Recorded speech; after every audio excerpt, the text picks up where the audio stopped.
Merci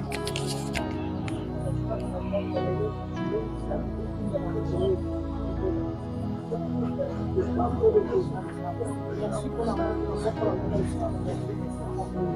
merci pour la service que nous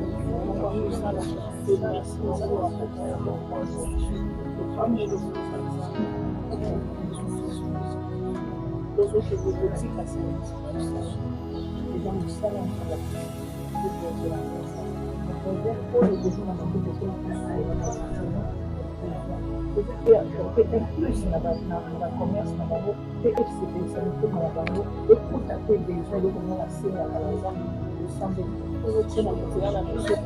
avec le peu de besoin dans le écoute à besoin, Seigneur, écoute à besoin pour les enfants, et souffre, et ça, les enfants,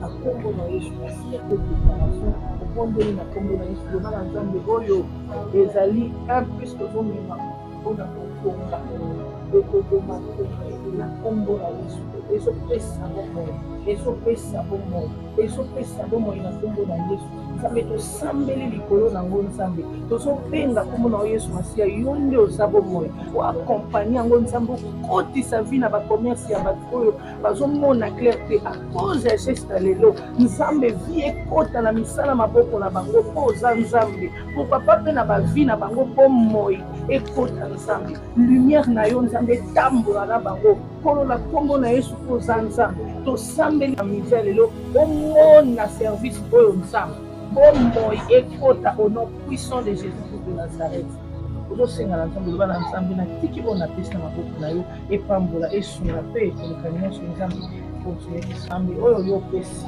le peu na yo Nzambe wana mona ekende kaka oyo nyonso libai kokanga makasi cause ya geste na yo loke na yo pesi ebotelo ebele Nzambe alola afungolelo baporte na kombo na Yesu oyo mona motu nyonso de près ou de loin oyo participer na d'une manière ou d'une autre na activité oyo Nzambe azala béni azala physique financièrement na ndenge nyonso oyo okolinga bakela bapesa oyo bapesi Nzambe déclaré que non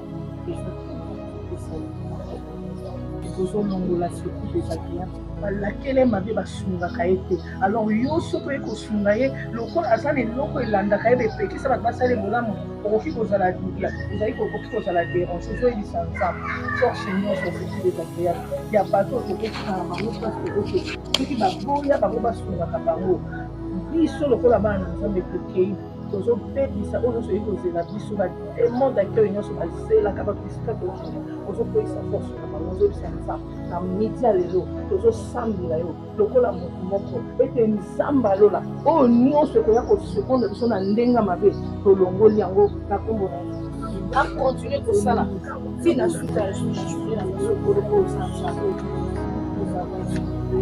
amen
Donc, eloko oyo mpona ngai eza monene makasi makasi.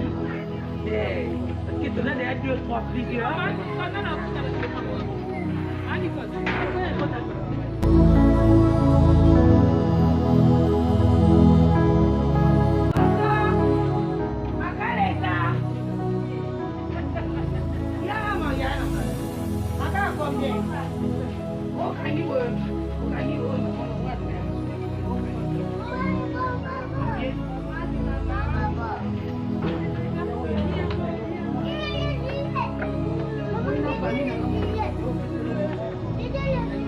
Yamba mama.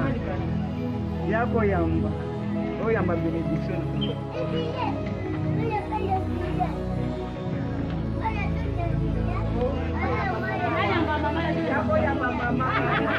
Nana kala yamba na makala.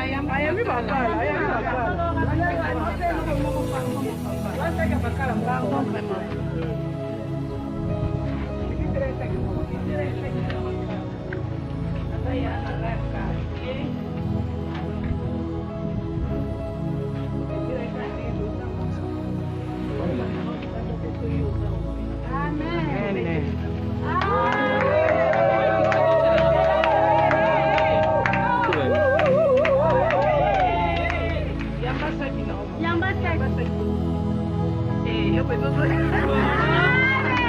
Merci, ok, maman Élysée, combien ça pour moi?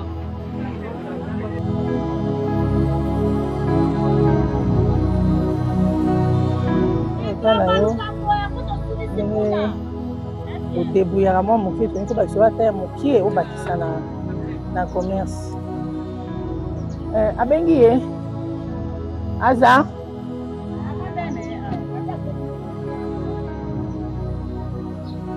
pesa mama bassin na ye ya mapa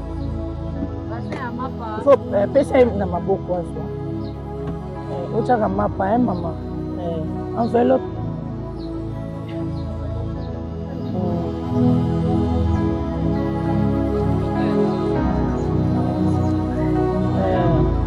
mama visite abakisaka commande osala lobi abakisi kaka na bassin wana obakisi kaka implice na mosala.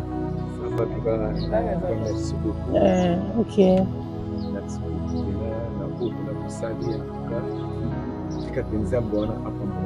Amen. Cantine na ye. O cantine.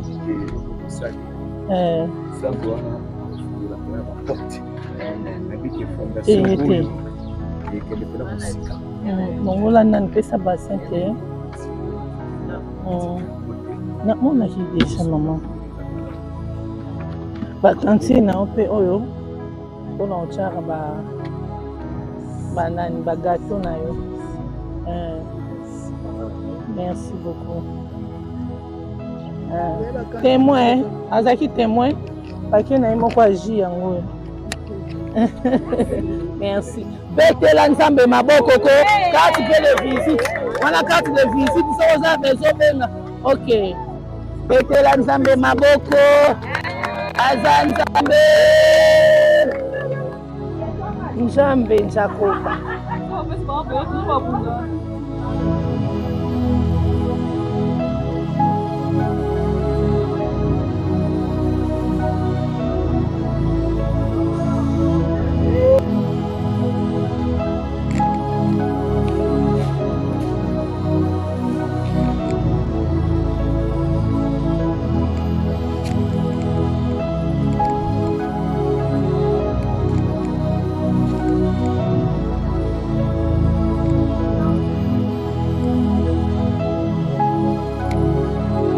Moi, papa Henri.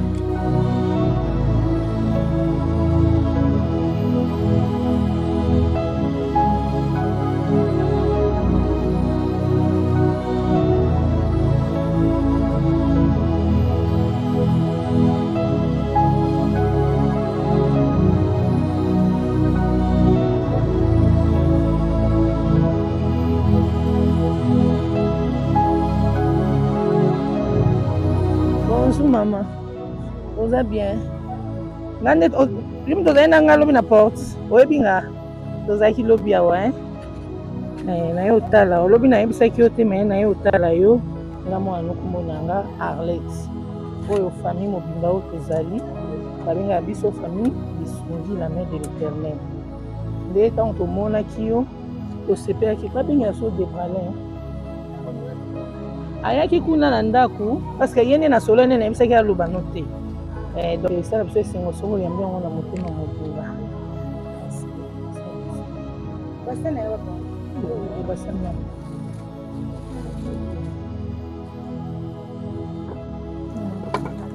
c'est bon mon raison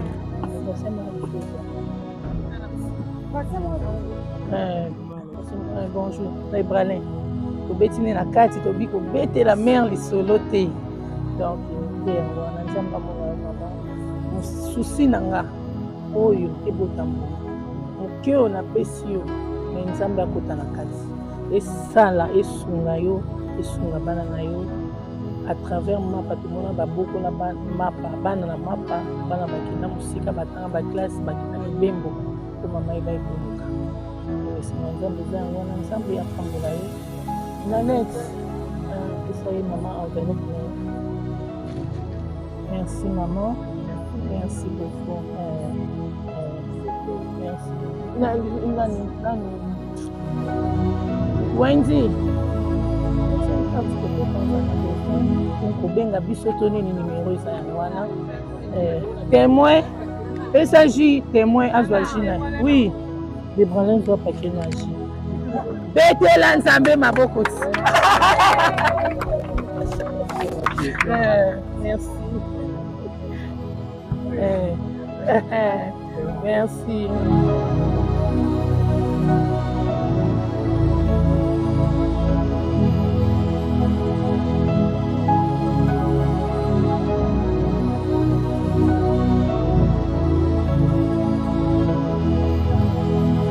Bonjour maman. Même si on a un l'autre. Moni, hein?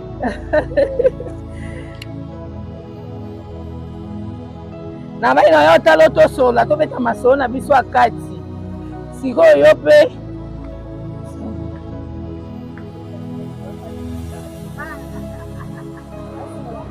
Okay, binga obi na yo talo na osuka ka awa. Nesa ko na yo talo. Somo, oza bien, hein? Bengelanga mama ya bibi so betele maboko. Merci mama. Na ngai kaka nde namona koluka esepesanga. Nana eloko pesuki mama. Mukie wana kaka ebakisama. Ebota mbuma. Esala babeza na yo. Obakisa na kati ya commerce. Na yo kasete makala wana bakisa. Amen. Amen. Emoko. Yo mtozaki témoin. Ok.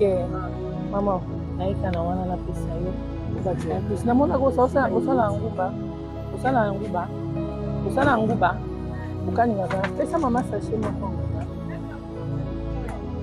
Saka mama. Ko beteli nzambe maboko hein. Esala ngaba bien ya esala ngande moboy. Betela nzambe maboko. Nzamba bombela ngayo. Opika lisusu mona biso ba kokololo. Umela. Benzamba tindo ba client. Na yo ba biobela kinzamba bikisela ngayo. Au nom de malade ke musika na opese pena ki mobange na yo. Au nom de nzamba zapia. Boki botika tika bien mama. Nga mwana ko mona nga Arlette nde na leka kaka lelo siko eba kombo na nga Arlette. Merci mama. Yazwa ya malili. Ozongisa wana, bozwa ya malili. C'est bon. Amen. Merci beaucoup. Très bien. Je ne t'ai quitté. Je ne t'ai quitté. Là-bas, il embête le tout. Là-bas, il embête le tout. Il embête le tout.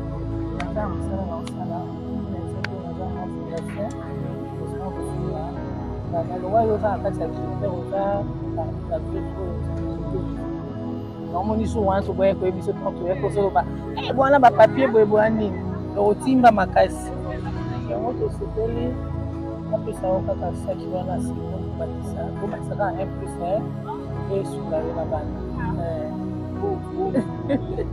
pesa esemoli na ye tongwanani wana visite yo koza nimero nanga merci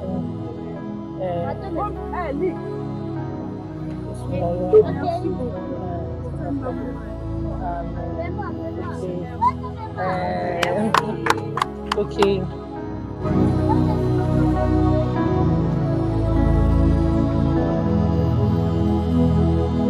Donc,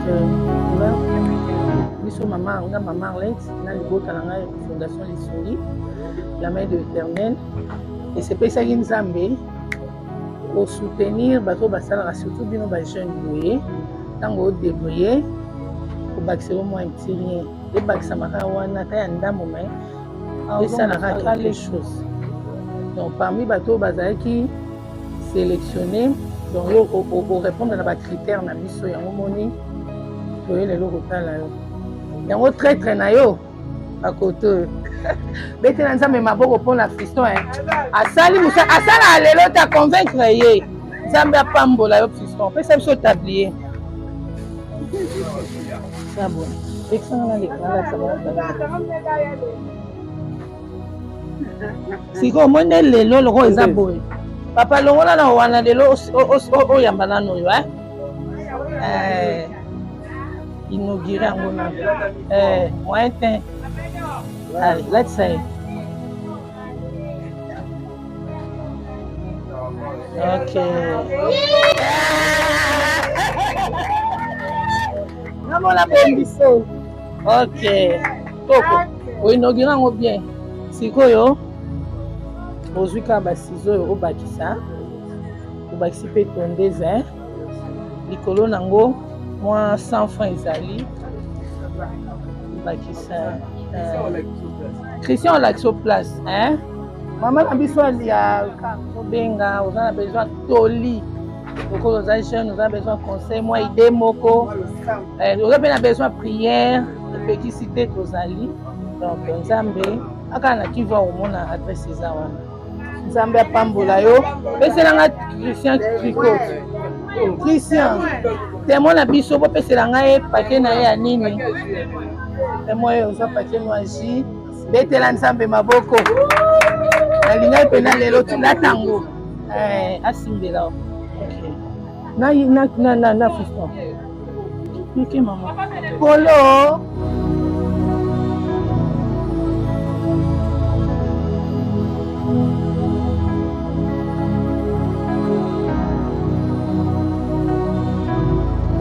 mama toyotala yo kande tomonaka yo sala mosala esalaka bien mama naleka na bi elo nini akosala mpona mama mwa lisanga nasangisi sikoyo libota na binga lisungi la main de l'Éternel ayi mama biso moko azalaka wana ateka nalinga tosala eleloko moko boye nde motu na moto azwi mwa ndambo alobi tosangisa pe pesa mama nde yango na oyo osalaka nayela toyokaka saki ya makala obakisa na commerce na ndenge osalaka papa apesa biso saki wana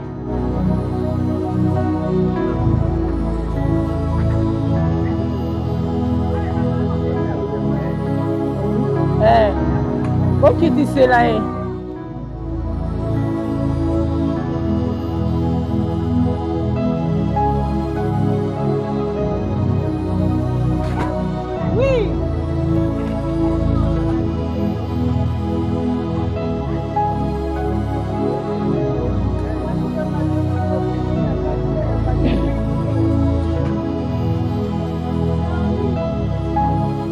Naomi ezala te mutu fo ayokaka oyo ji ya Naomi na bameshe na ye nakuti ye na coin kuna pesa basizo oyo ya bameshe ya Naomi ndenge akanga suki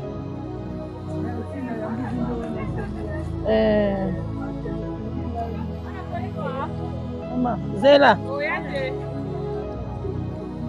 ma basizo na ye yango wana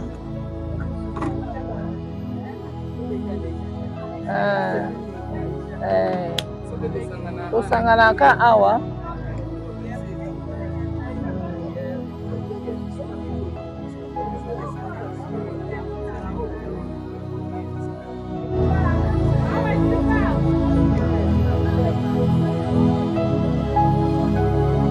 Kote wapi? Basenga wenzi. Merci maman. Yambela ye.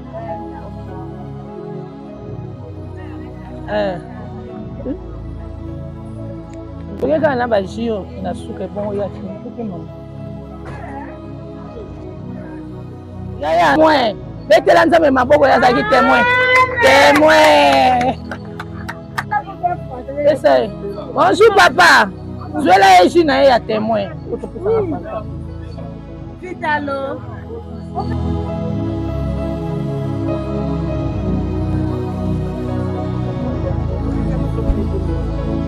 Ok,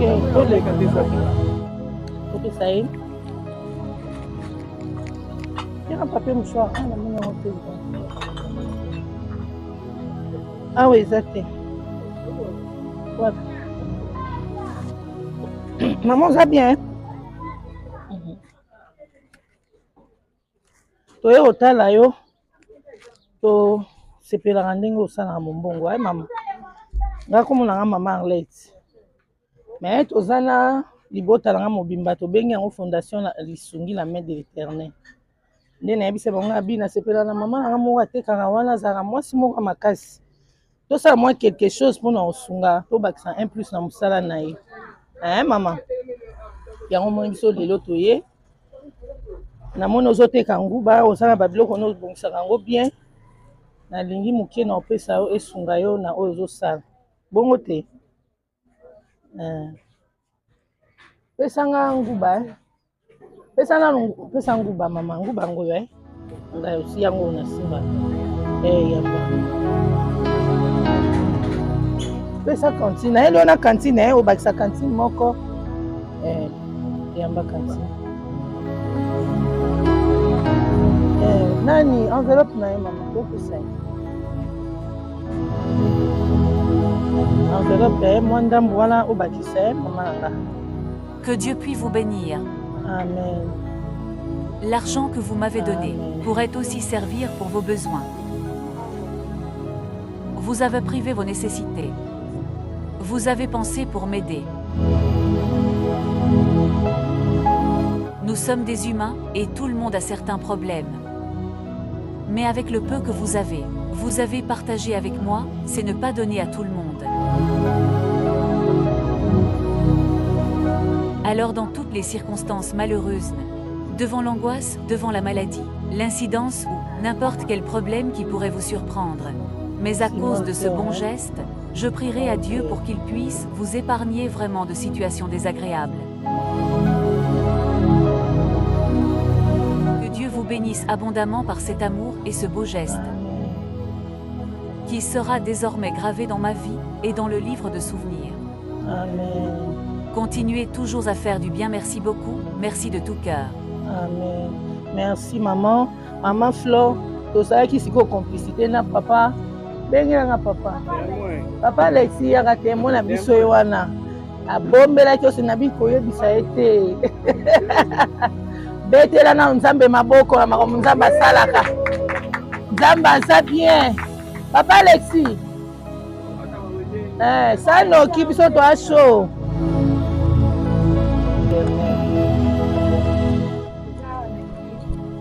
Na Kivu Karavinisima 27.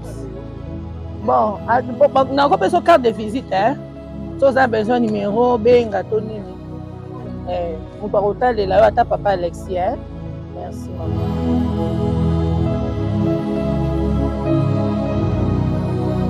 Bonjour, bonjour. Mukolo salon. Na yo kanga oko sateye. Na pseki mboto na Obosani. Na yo tala yo. Fondation Missionnaire la main de l'Éternel pour la maman Alex. Donc, toko kota pour yamba batu banda te toko kota. Toza Fondation Lisungi la main de l'Éternel. Vision na biso za kusuna batu oyo.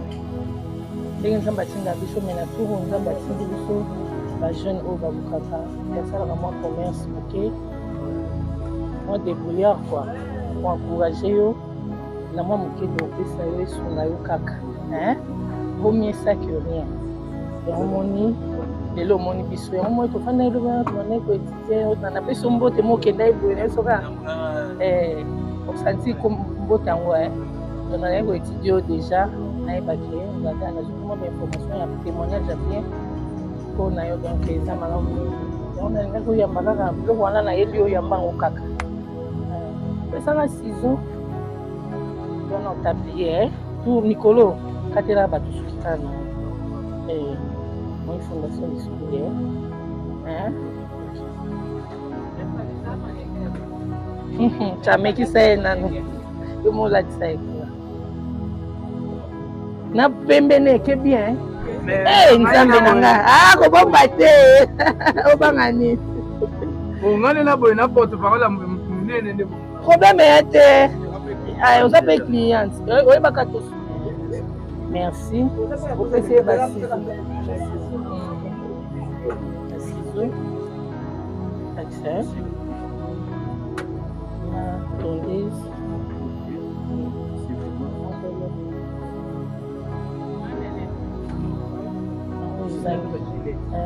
Somba tapaka beta no maboko ikanisi wana. Vraiment. Ukai kombo bonga na yebi ayo. Wenzi. Carte de visite nous avons besoin benganga soit carte.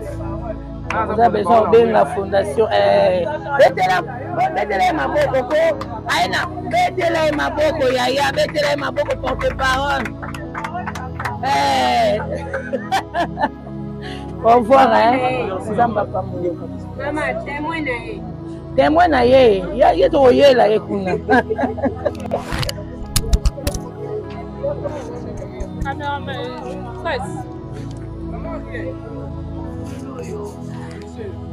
Pula bien bro, pour ça.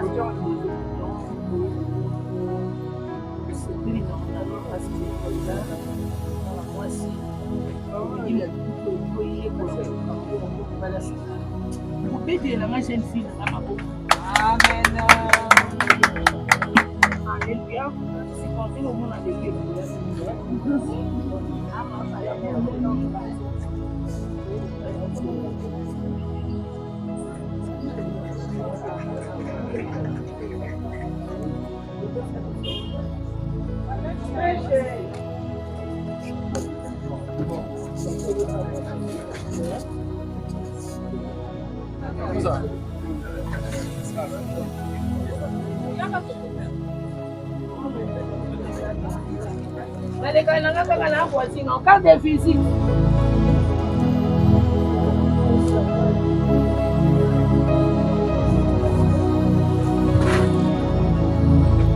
Kuna biso pakutani. Ana kata gite. Nde makamu. Ozwi kaka. Wabi pakenda ji.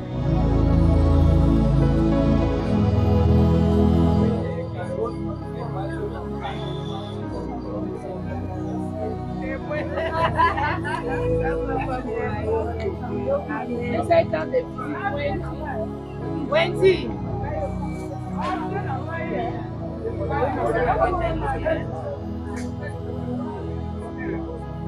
Muito que é muito queimado. Não desce na casa. Vamos lá fazer.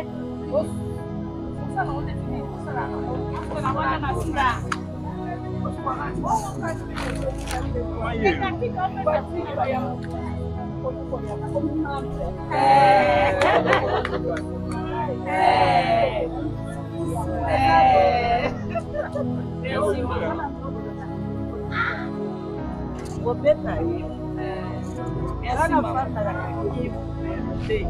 Que bom ni meu Deus, ora baba mona ngai obinga mwana te. Oza boye, aboye. Ozo za ni mamnational, oyoka babenga mamnational.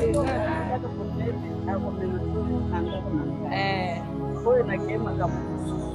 obeteli nzambe nzambe barencontre mela mama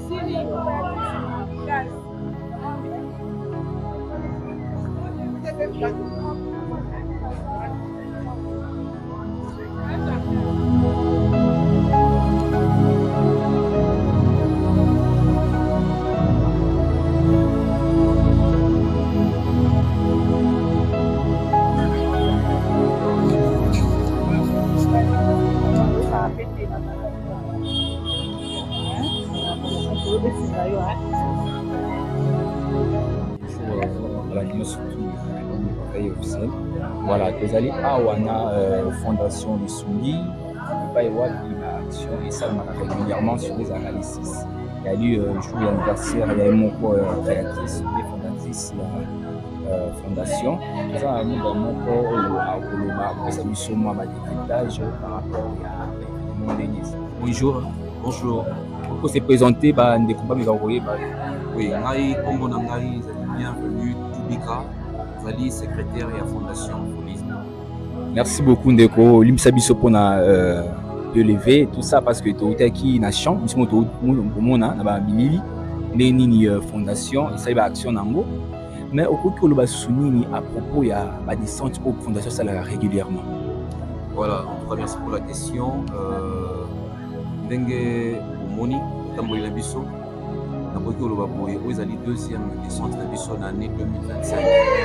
Alors par la grâce de Dieu ezali l'une des descentes oyo tosali parce que mvula oyo eleki totambolaki mpe na otambo lelo komema lisungi na bandeko oyo bazangi komema lisungi na baorphelin na baorphelinat bien beaucoup plus baveuve et autres.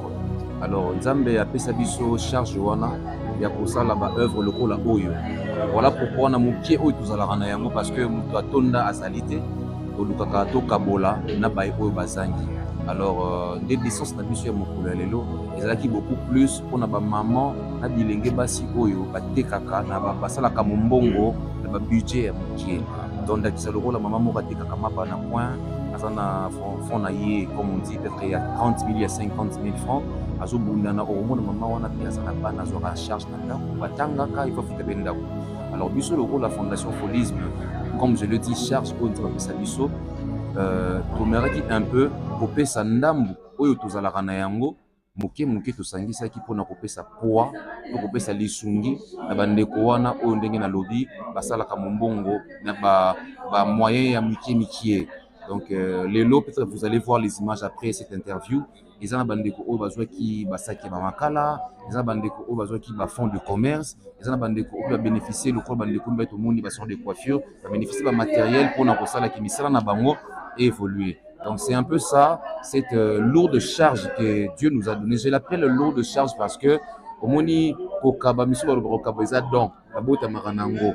Mais alors ezala don, ezala bota marana yango, nous nous efforçons avec le peu que nous avons to kabola. Et le but est que tozana yango mingi. Mais na moki o tozana yango to longola rapé pour to pesa na bandeko oyo bazangi to bandeko oyo bazana yango mingi te. Donc voilà, c'est un peu ça la mission que nous avons na fondation na biso Folisme. Alors Folisme et Lobiboye, Fondation Lisungi, la main de l'Éternel. Okay. Voilà, c'est un peu ça ce que je peux dire par rapport à votre question. Merci beaucoup vraiment. To tambolina bino ensemble, to tambolina bandeko ensemble, voilà da biso pe lelo na ba condition moko bon extrême parce que mbule uti ko beta na Congo, to moni ndenge ba inondation salami de partout, mais conditions difficiles au to tambolina ngo na ba trajet milai au to sali, volonté wana, initiative wana. Nini oyo osantaki en tant que secrétaire, nini oyo osantaki toni epusaki yo ke tango oyoka kimbela ke non il faut ko ta fondation pour resunga ba parce que ezali facilité pour sunga ba na ba peu du moyen. Voilà, vous savez merci pour la question. Ce que nous faisons aujourd'hui na kati ya fondation na biso ezaka kate to sala mo parce que na cadre moko ya fondation on devrait makomi ya Nzambe. Si je peux donner plus de précision et que fondation oyo ezali fondation moko basée beaucoup plus na kati ya musala ya Nzambe. serviteurs de Dieu que nous sommes en train de suivre le pas de notre Seigneur Christ. Vous allez voir dans la Bible, il y a une histoire, il y avait un jeune homme riche.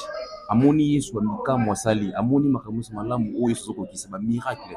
Atuni Yesu na lingina landa ye kosenga na sala nini. Yesu yebisi ye zwa bozwi na yo nyonso. Teka yango kabola pesa bambongo wana. Kabola yango babola. Ozomona c'est déjà une charge qui avait pesé sur le cœur de cet homme-là. Azwa bozwi na ye akabola yango moni ndeko na ko supporter ngotakei. Mais nous supportons cela. Cela veut dire que nous suivons notre Christ, nous suivons notre Seigneur Jésus-Christ sur ses pas. Ceux qui c'est pas parce que tu as makasi ya kotambola, c'est pas parce que tu as makoki belé ya kopesa, mais il y a une mission cachée derrière, c'est que toutes les actions que nous faisons. Donc voilà. Alors Fondation Folisme, les ana nous kaka fondation té, les a mission bimba oyo nzambe apesi biso pour que tu accomplis ma œuvre naé nanzele ya misala lokola oyo moi to sali mokola yo. Alors kotambola lelo, en tout cas moi premièrement quand j'étais venu dans cette fondation, c'était pas parce que j'avais quelque chose à donner, c'est parce que j'avais le souci de donner même le peu ou soit le rien que j'avais, ne fût-ce que conseil pas mutu, ne fût-ce qu'une parole d'encouragement. Yango tungeto kabola bandeko et puis na kosunga bandeko musule nzambe akomi kopesa makoki maboko na biso akomi kopesa makoki bandeko tozana bango pour que to pesa lisungi ba oyo bazo senga to bazana posa na yango. Donc si je pourrais dire quelque chose par rapport au tambola elo, nous avons vu encore plusieurs cas où sengi tout ça encore plus pour le cas tout ça tout ça la kala. Alors ma prière et notre prière a toujours été que Dieu nous dispose plutôt encore plus de moyens, nous donne encore plus de bonnes personnes qui ont cette volonté d'aider.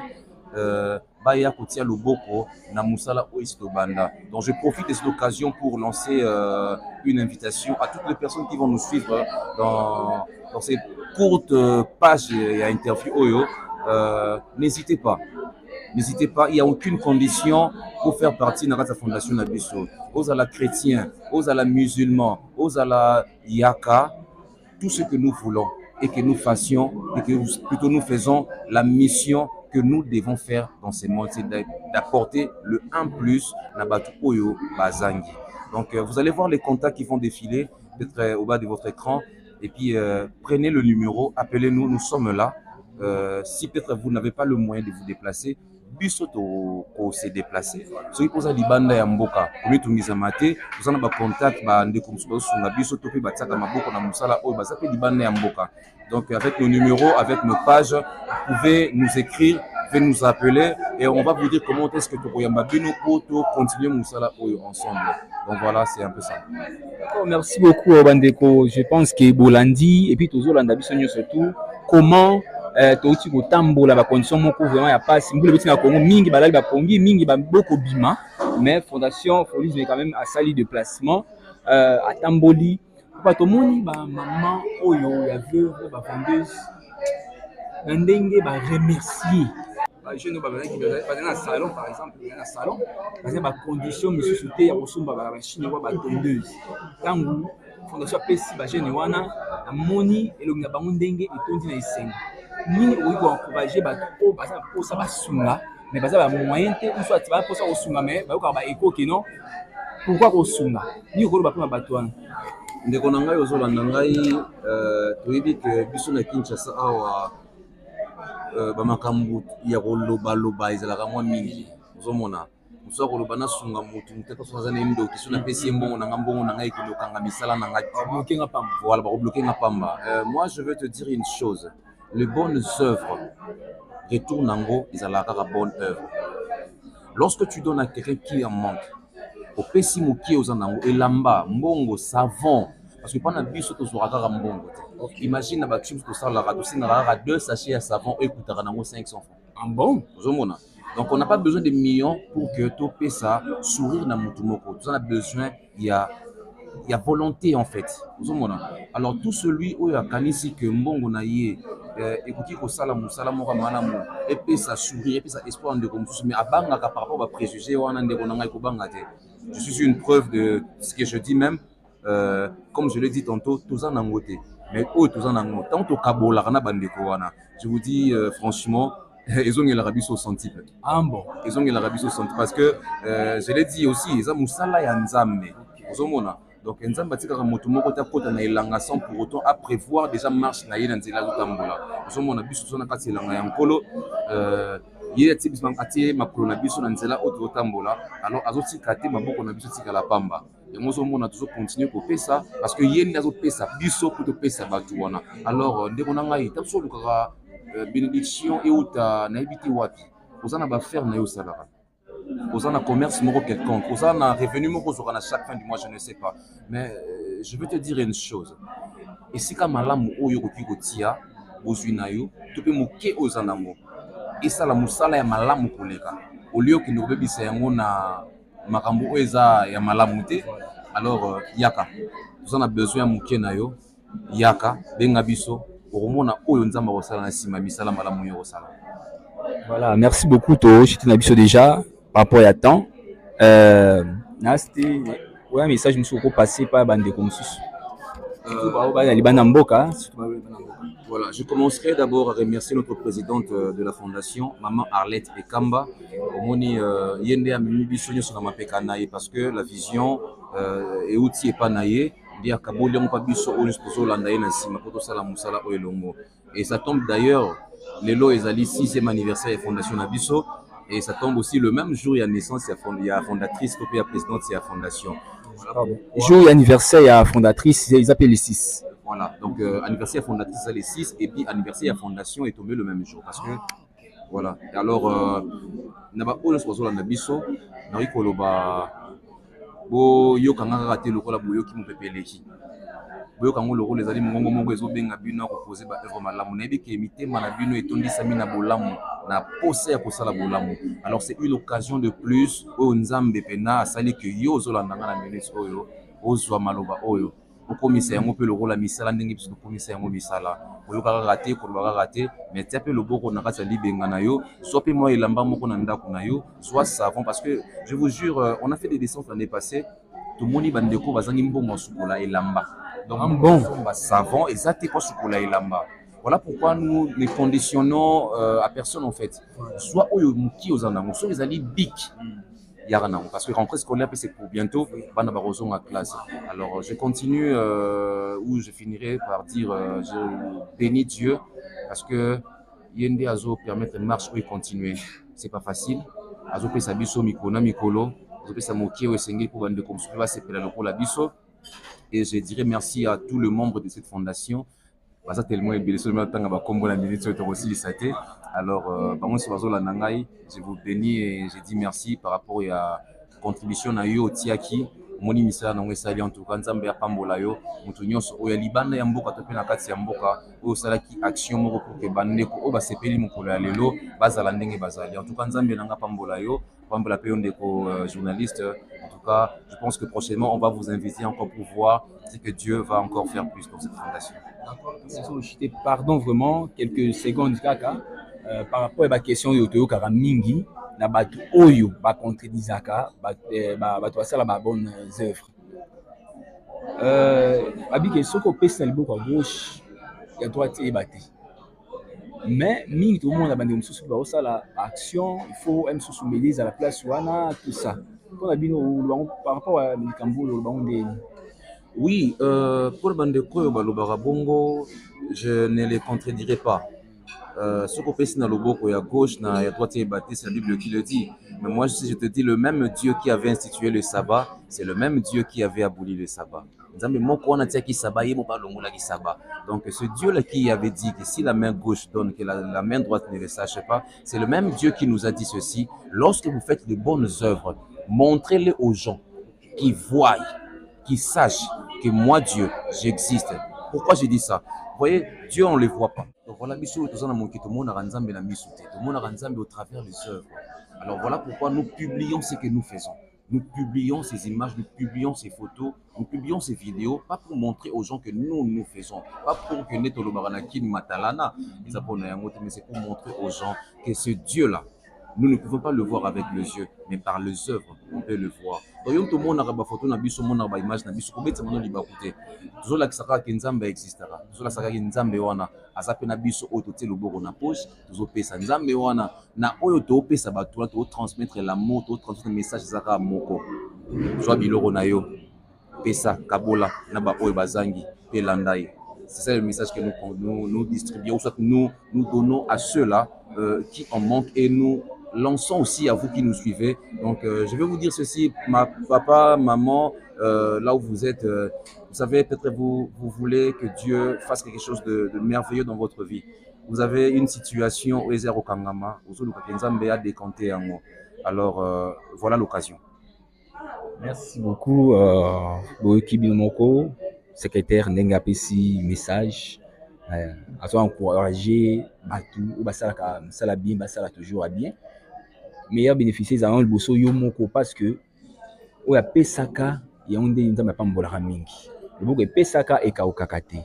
Alors, nous tous vous place soit na boya, vous main forte na fondation Lisungi au Nzambe à Pambola Biso Biso. Tobutani prochainement. Merci beaucoup, monsieur le secrétaire. Merci beaucoup à vous aussi. On est ensemble. Merci.